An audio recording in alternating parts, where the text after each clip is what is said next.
I'd like to start out with talking about my dreams. I asked for guidance and direction last night, and my first dream, I'm on a construction site and I am there to inspect the framing. It was a stick frame house that we call it.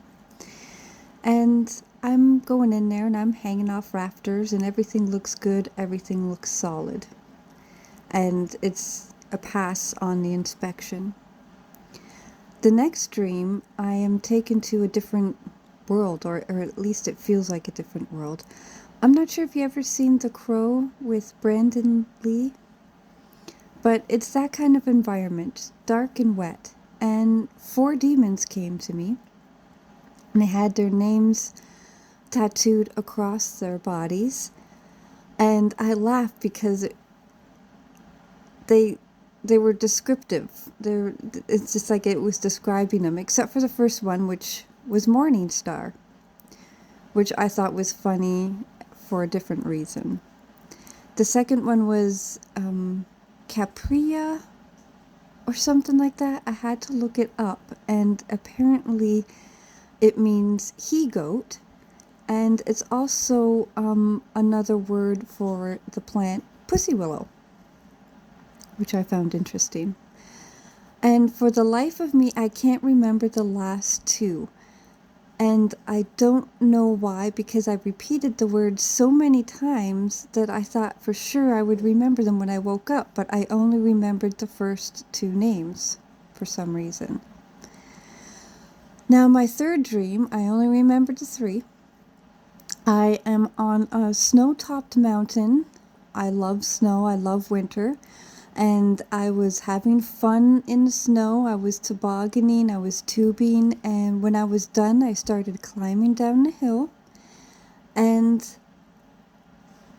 as I climbed down or descended, it got warmer and warmer. And it felt like summer. And I walked through this person's house, and I'm like, wait a minute, this isn't my house, this isn't where I should be. And the woman there said, no, this isn't your house. She wasn't upset or offended, and the kids looked a little shocked.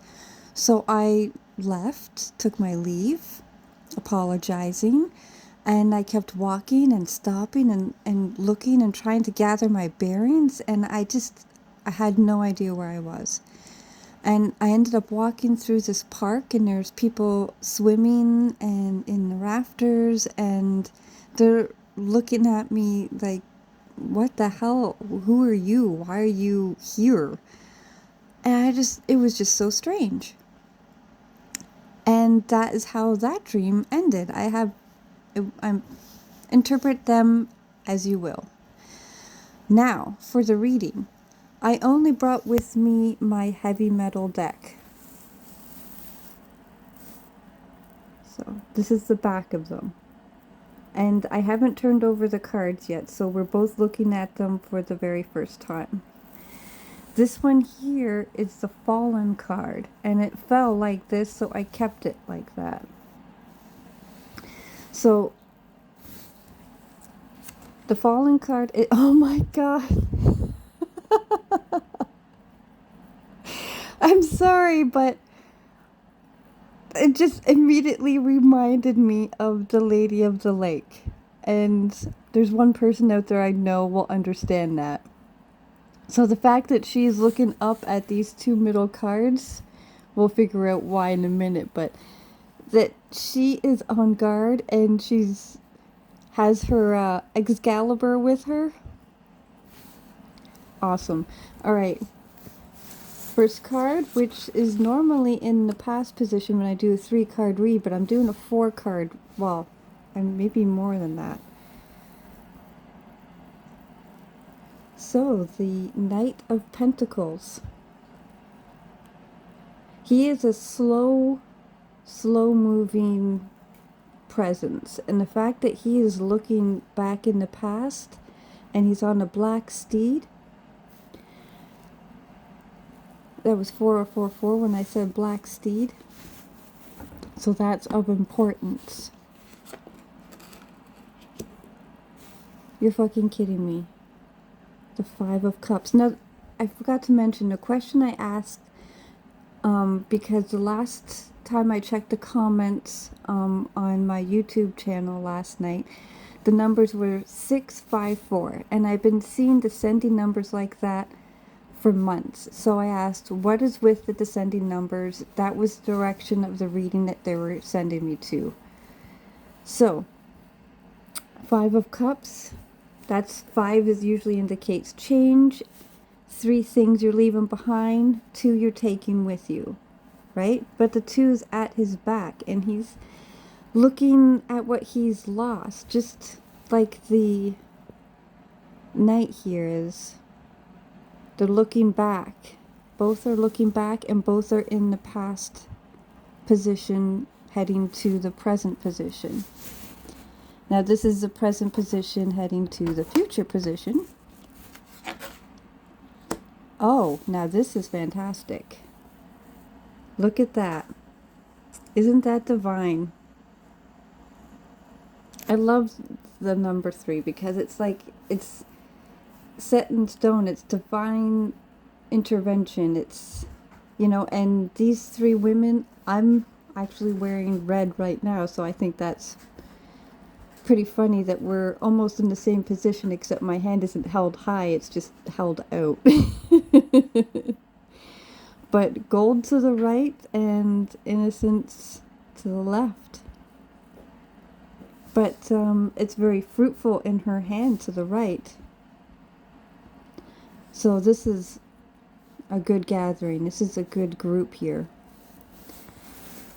And the future. Ah, another 5 and another sword card. More things to be left behind, more things to be, I mean, this is more of an emotional level, right? With the cups, ego and emotions. And this is more of thoughts and thinking, right? Air. But there's also people that are walking away too, and you're looking back at those people. We are, actually. So there is something significant in the past that we have to think about, that we have to, sorry, I have such trouble with words, and the fact that I'm learning 2 languages right now, I'm going to be shitty in 3 languages soon. Alright, so this is what I call the spirit card, which is above all. It's, let's see what looks like it's in reverse.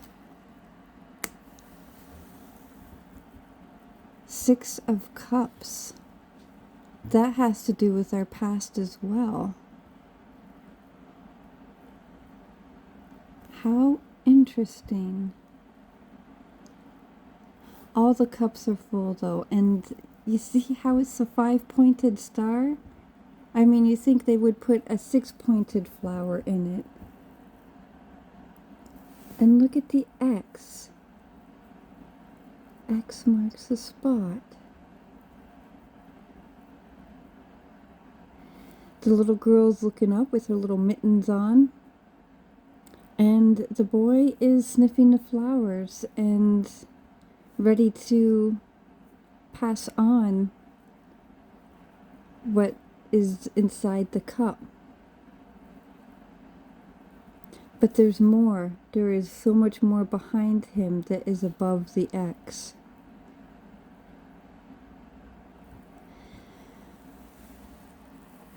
Interpret this as you will. I know that for me, it means that there is something in the past that I need to dig up and bring with me. There's something that has to do with the swords and the water. Air and water. There's change in the water. There's change in the air.